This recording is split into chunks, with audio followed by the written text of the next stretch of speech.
Welcome to the ArmaniTalks YouTube channel. I'm your host, ArmaniTalks. In this channel, I'm covering communication skills for you to level up your way with words, become much more articulate.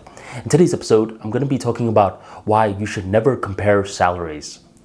In one of my first ever jobs, there was one day when I had to do a performance review, and my coworker, the guy that was in my team, and more specifically, this guy was in the company for 20 years, and for me, I had been in the company for roughly 2 years. He has his performance review right before me. After he's done, I go into the office and I have my performance review.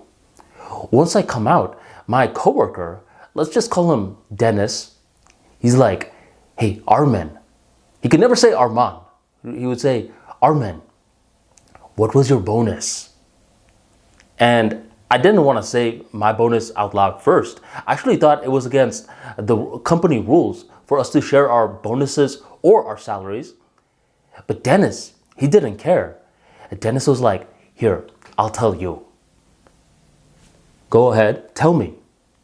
Dennis says, "I got a bonus of $525. "Wait, are you joking?" He's like, "No, I'm not. $525. Can you believe it? Well, what about you?" And I just couldn't say it because I ended up getting a bonus of $5,000. I thought this was some sort of ridiculous scenario. This had to be some type of joke. He was definitely setting me up, right? No, he was not. And I don't know what got into me that day, how I became so wise at the ripe age of 24. But I said, "No, Dennis, I can't tell you. It's against the company law," whatever that meant. Because if I told him that I was getting roughly $5,000 in bonus, I promise you that Dennis, I would have created an enemy in him.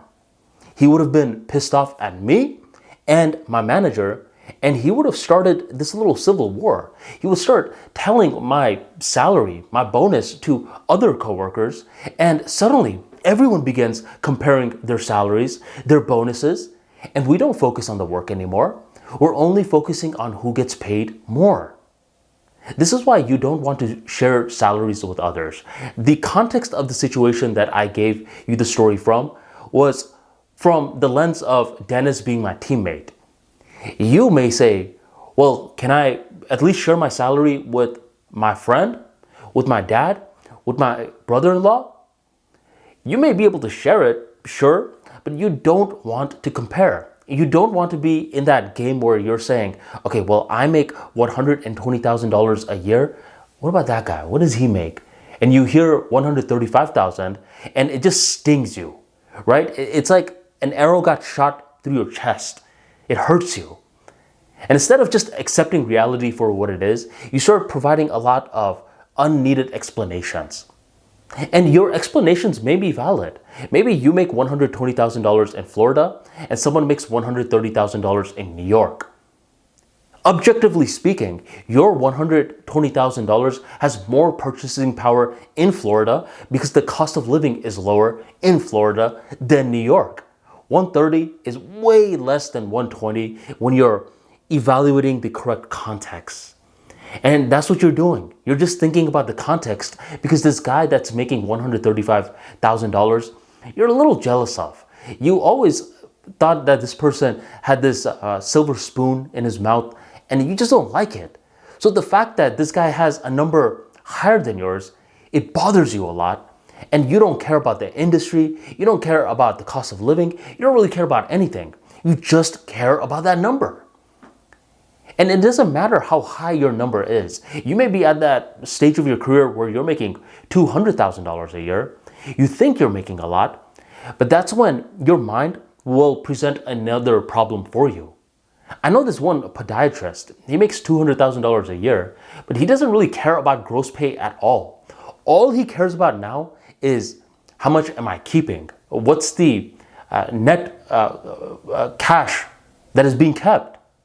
So this guy that's making $200,000 does not care about the $200,000. He envies the guy that keeps more money than him, but this guy that keeps more money than him may have less gross pay because he doesn't have to pay off student loans. He's not in a super high tax bracket. He doesn't have to fund other people's lifestyles because he makes $200K a year.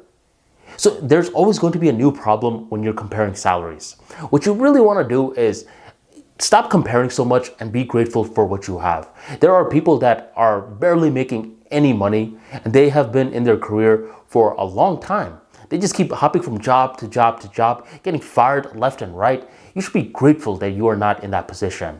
Whatever you're making, if you compare that to the entire world, not just the state that you're living in, but in the terms of the entire world, you will see that you may be top 40% in your state, but you may be top 2% in context to the world. The world, they're not making that much money. The world is in poverty, and here you are making something. So don't be one of these guys that's getting these rich people problems, where you're like, well, this guy's making 145, I'm only making 120. 120, that is a lot. 85K, in some industries, that is a lot. So quit whining about it and quit comparing salaries. This is not a game that you are going to win. There is always going to be someone who has something that you don't have. So avoid comparing for no reason. If you enjoyed today's talk, drop that like for me right down below and hit subscribe to stay updated with the latest talks on communication skills. Hit subscribe and hit that bell notification so you stay updated with the latest videos that I drop. Thank you very much for joining me, and I will catch you next time.